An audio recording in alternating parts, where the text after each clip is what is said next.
Hello everyone. In this video, I'm going to recreate this model here, which some people are requesting of me. So this is actually, I think this is a remesh of this Greeble object here. And this has the smooth first and then the remesh after to basically make it look like this. And there's also a bunch of other shader effects here. So I initially used the Airflow Panel Soft UV for this, for the texture, and then uh, I was aiming for another mechanical output or result, but then I thought that maybe I should just spice it up and create something like this. So this is kind of like I guess the video that I did, which I used, um, I think random panels to create a bedrock, and it's kind of like the same workflow, but I use for the smoothing for those for the bedrock for yes, the smoothing for that is done using the parameter, the smoothing parameter inside the operator itself. So this one, smoothing. So we're just going to recreate this, and it's pretty simple. Okay, so I'm going to start a new file and copy the height of that, or that way. Establish the height by scaling it into the axis. So the origin points remains the same, or in the same position compared to this. The origin point will be here. So when we do symmetrize it, it's the symmetry line is in the center of all the axes. Okay, just going to go ahead and add some topology here that will affect your randomization. And random loop extrude, selecting all the faces. You can use asymmetry, or we can actually just forego the z-axis and just use symmetry for the x and y axis. So select all the faces and random loop extrude. Use this. So this means that it's going to use three loop objects, and the faces from the selection, 80% of those will be used. That's why there's 80 right here. So loops first. These are the loop object, and ratio is the next. Next one is the seed, and then here is the universal seed for randomizing all of the loop objects at once. Okay, use the subdivision to create more patterns, and probably this one. And I'm going to get rid of the symmetry line by increasing the distance here, or symmetry split for this for that matter. Okay, so we have this, and I'm going to go ahead and select them all, the meshes that I've generated, Control J. I'm going to save this, remove Greeble 1. So just in case it crashes or freezes, we can open the Blender again and continue the project. Okay, so we have smooth first. It's in the form, smoothing of the mesh.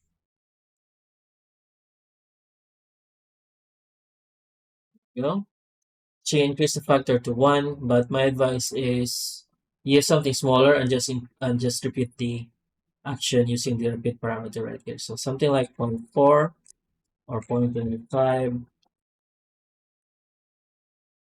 just so you have finer control instead of using a real strong number like 1. And then after this, we're going to generate the remesh and use the voxel. So 0.01 is the minimum safest voxel size. So the less number you use here, the more detail you get. And like I said, 0.01 is the minimum safe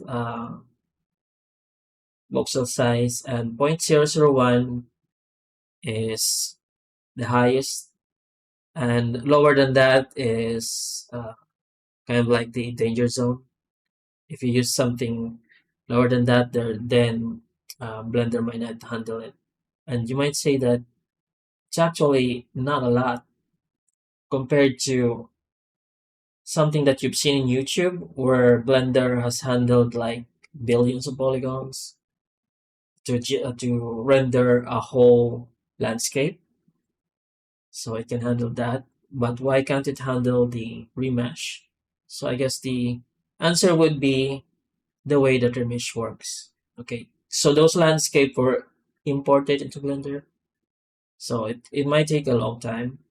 But with remesh, it's actually, I think, running its algorithm, and that's where the freezes happen. To generate those very high topology, running the script that actually makes remesh works, that's where the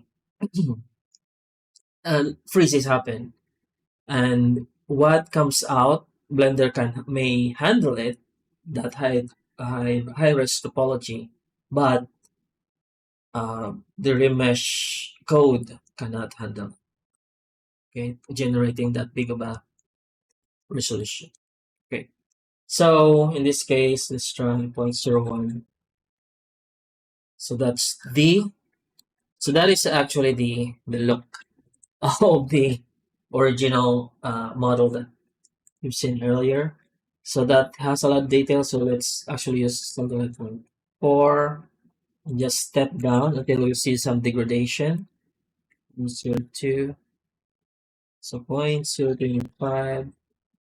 So the degradation that you saw at the earlier model, the original model, this is how it was achieved. So what if we were to use smooth past remesh?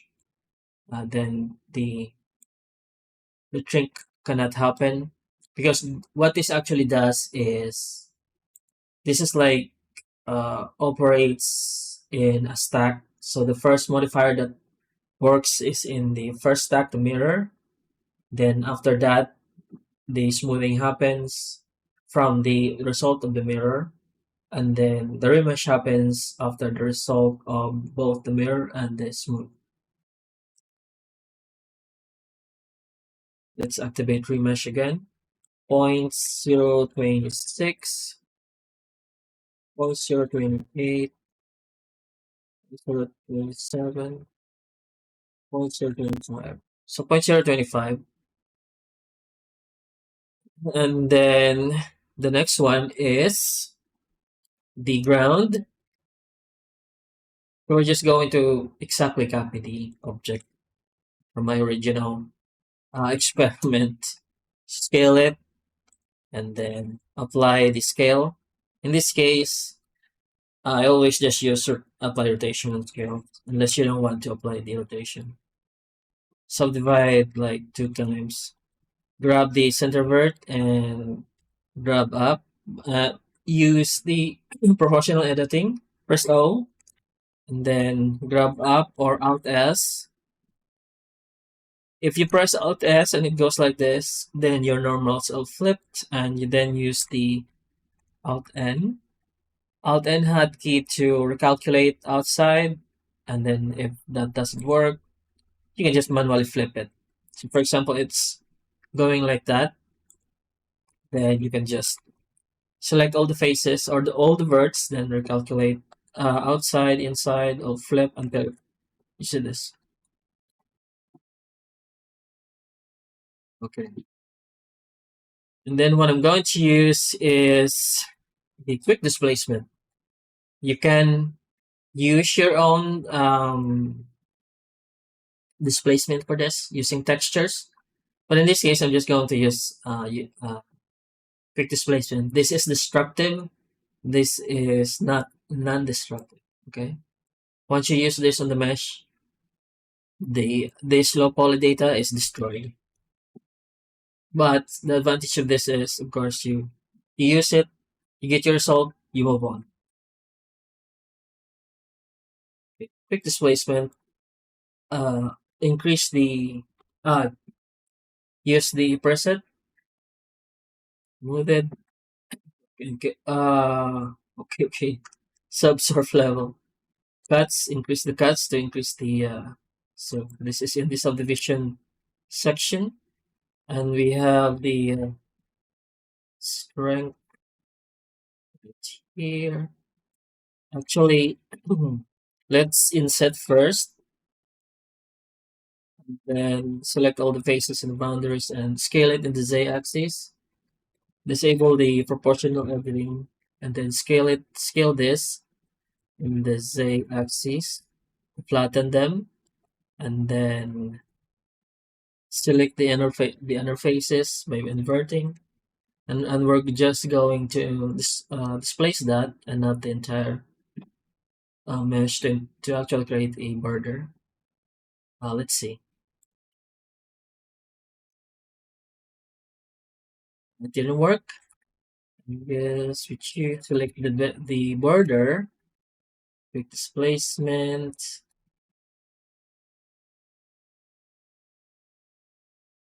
increase the resolution, selection, expand.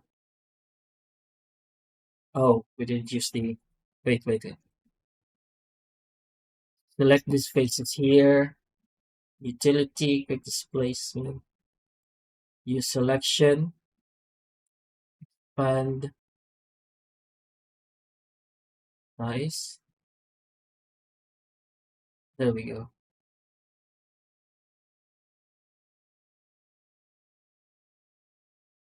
So you can see that the flat areas have been preserved, and you can expand. You can affect the margin, or I guess the scale of it, using these parameters here.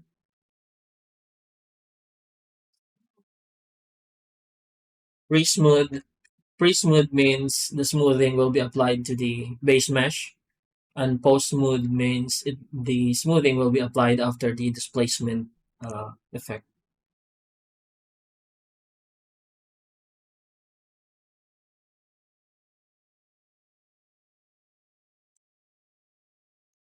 There we go. And we can increase the mid-level to actually raise it up past the margin. So there's a bunch of effects that you can use here, but uh, mostly it works. And you can choose what kind of noise basis. Okay, we're going after this. Okay, so next up is the IV. The IV, I actually just probably used it like 2 times in my life, but it's really powerful, and it's makes it easier to create those IV effects. Okay, if I can find out where it is, pencil,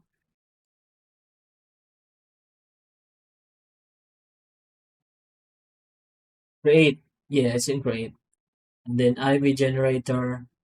It's supposed to create the IVs from the spot of the 3D cursor. So what you want to do is press shift space and select 3D cursor and go here in the properties section in the screwdriver and the pliers, whatever, what's that?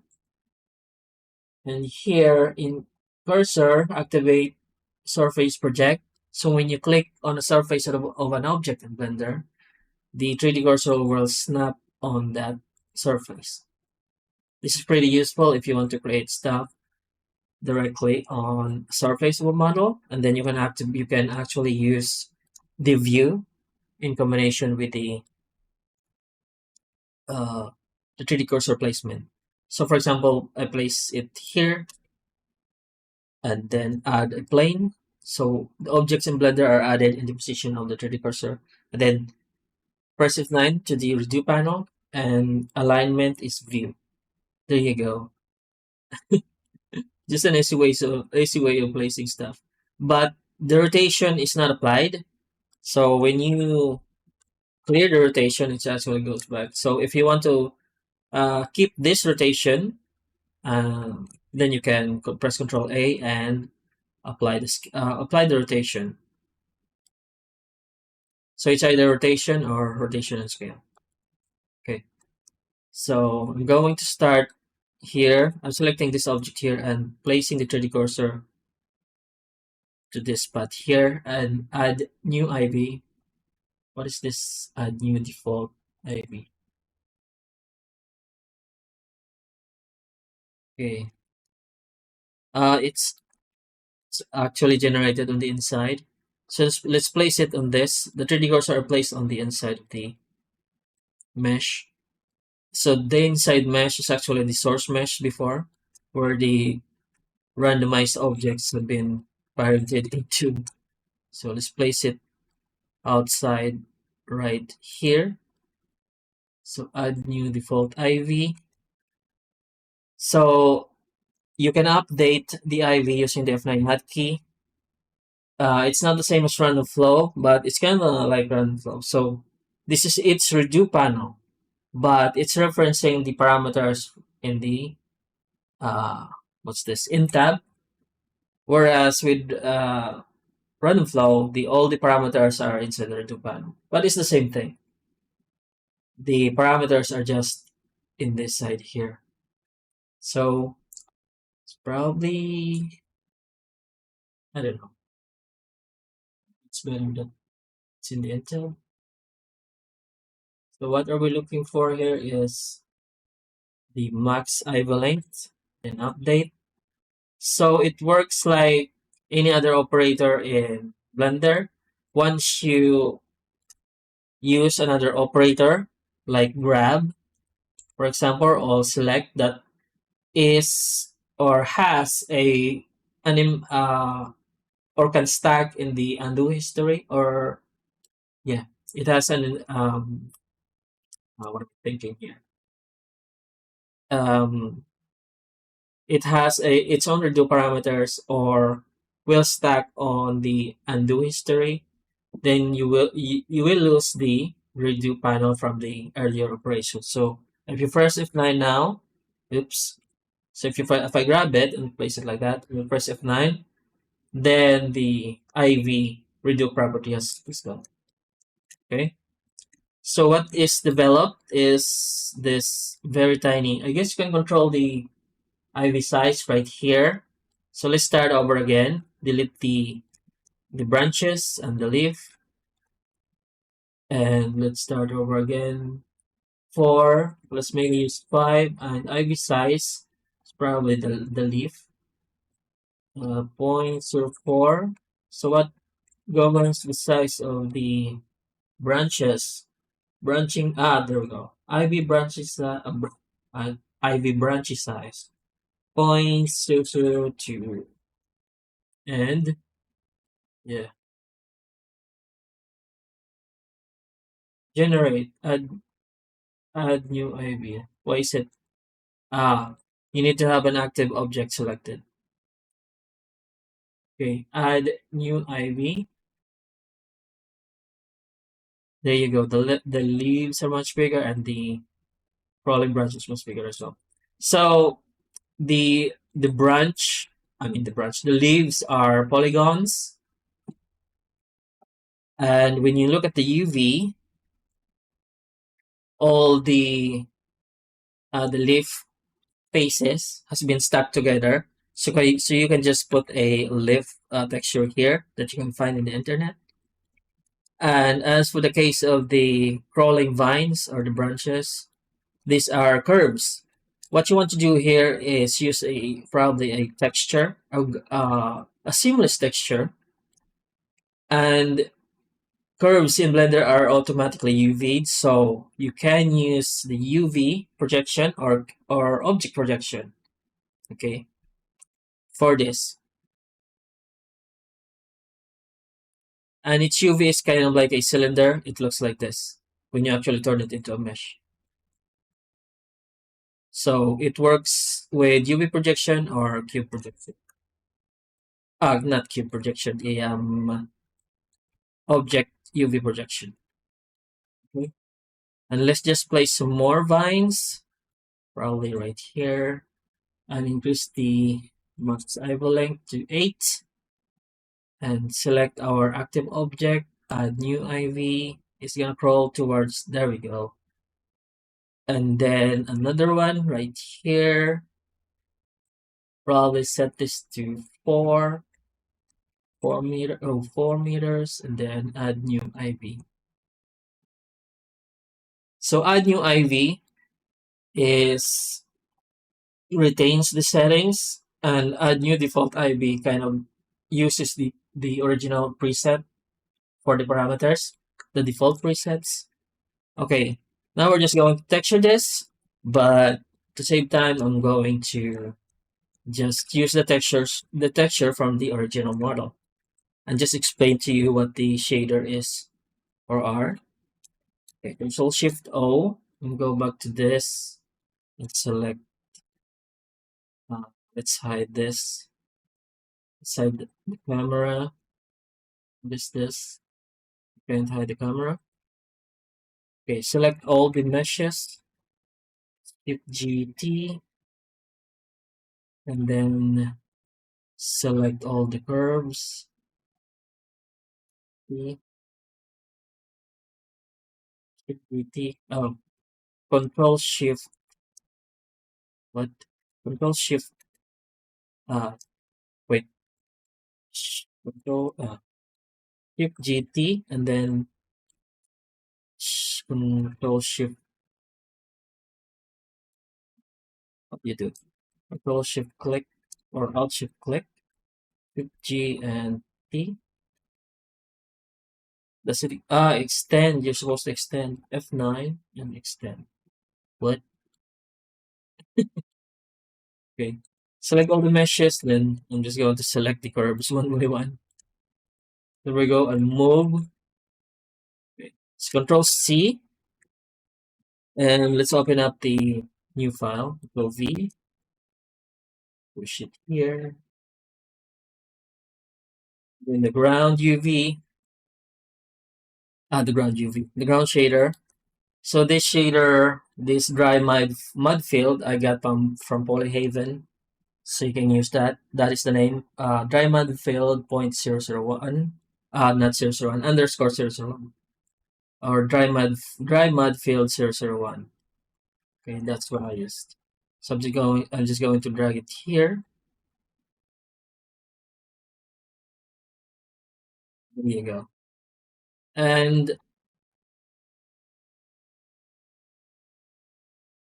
for the for our main subject right here, so I use our flow panel soft Q object, and then of course modify the look of the panel textures. So what I did is, for the displacement, I multiplied in or used, for the displacement, I used the same texture that comes with a shader and controlled it with a color ramp. And I then multiplied a noise texture and then added them or used them as the height for the displacement, connected to the displacement. Displacement you can see in the vector section, or just type it. Just type the name of the, if you can't find it, just type the name of the node. So F3 or Shift A and search. Okay, I'm picking menus. So we're just going to drag here. Okay, drag the material right there for the leaf. So the leaf is this, just a simple. Actually, I just delete this. So I also used ambient occlusion to make the surrounding leaves contribute to the ambient occlusion, make everything darker. And I this texture here I found in the in the internet. So am I gonna show it? Yeah, I just found it in Google and just use it. So this is a ping file with an uh, background. And let's go back to shader editor. Yeah, and use it for the leaves. So the leaves is, like I said, the UV is just stacked faces. So we're going to drag the material from this to this. So drag it to one of the faces like that. And when we go and inspect the leaves, there you go. Let's actually change the HRI.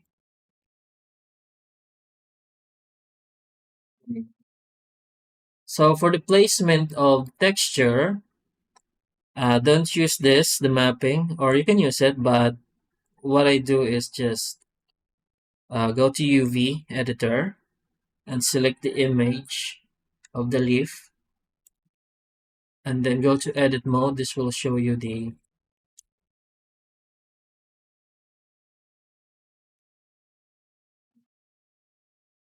faces. And then you can just make sure to select everything and then you can just do this. I'm gonna probably place it up here. So the branch is kind of like on the edge. There you go. You can rotate it and scale it. Okay.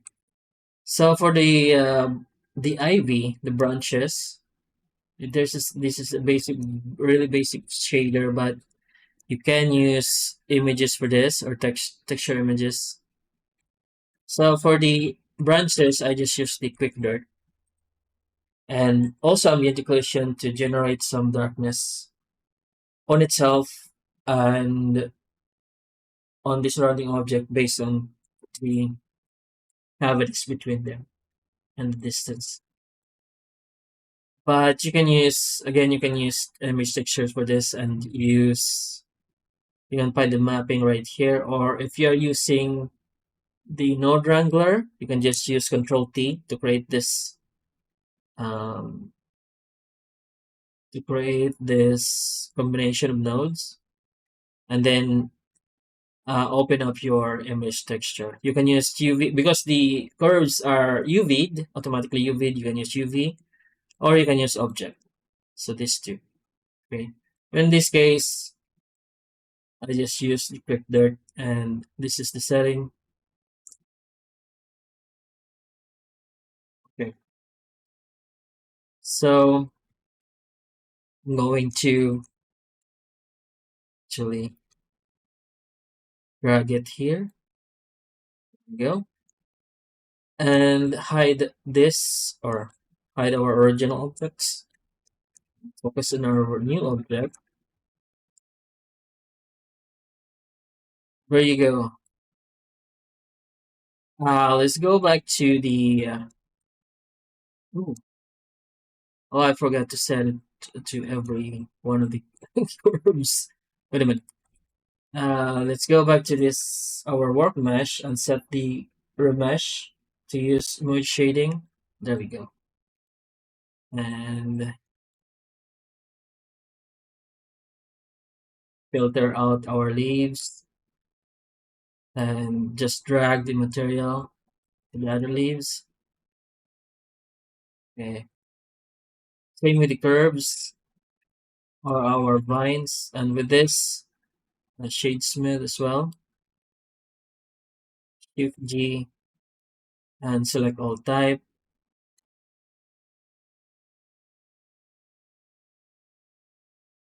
Okay, and drag the materials to the other one.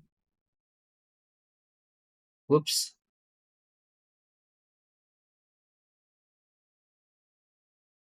Let me see if they kind of look the same. Yeah, they kind of look the same. Let's hide the let's let's hide the original and our focus on our new object.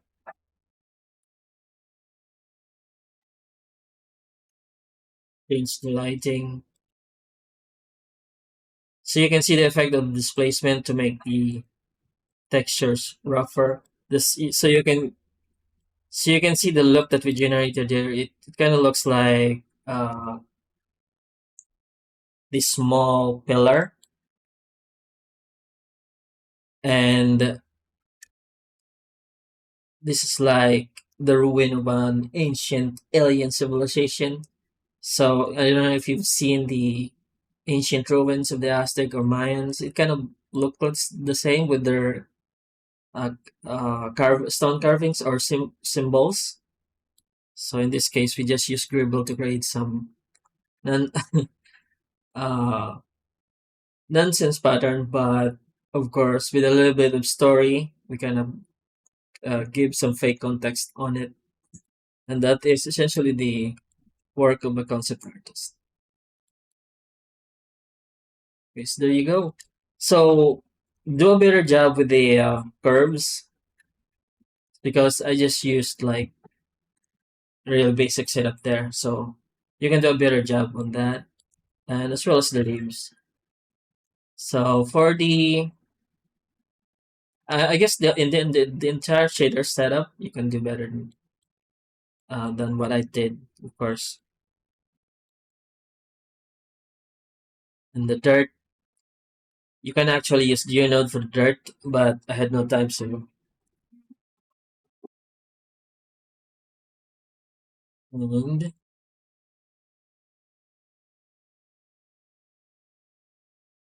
let's just experiment with the lighting. Or there you go. Okay, there we go. Like I like this dark atmosphere with the leaf, with the texture on the leaf. We can add uh we go to color and use saturation value and add it to the leaf. And we can actually reduce the saturation and control the colors from here. How about something like brownish, and make it darker? Oh, it's something like that.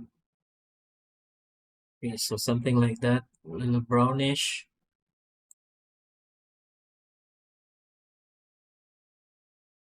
There you go. So it kind of mixes in with and it's a bit shiny for roughness. There we go. Just increase the roughness, and yeah. So that fixed. So increasing the roughness fixed the reflection. You can add in, of course, subsurface if you have backlighting to generate more to add more realism to to the scene. So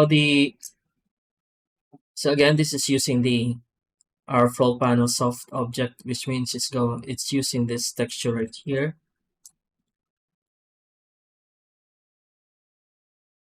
and you can of course affect the scale of this.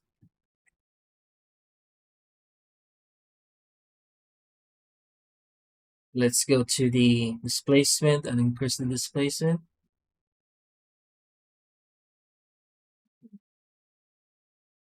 There you have it. Oh, one last thing. The edge mask. This is kind of a bit shiny with the roughness, with less roughness. So just be careful with this.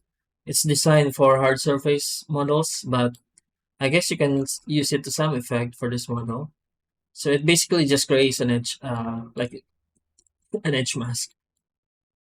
Okay.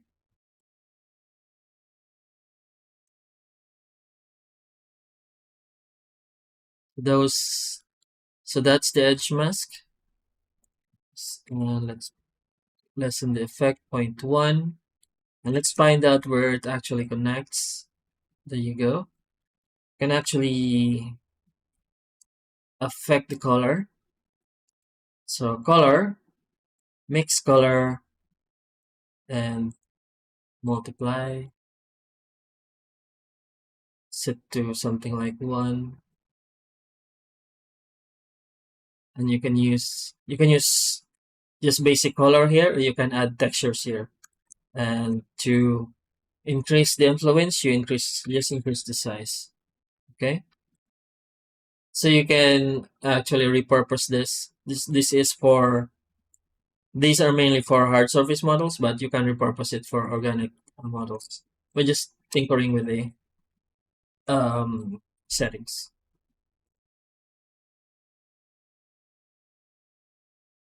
There we go. Probably too much. There you go. Okay, so there you have it, and it's as easy as that. And all you need to do is I'm using HDRI, but you can create more dramatic lighting with actual lamps.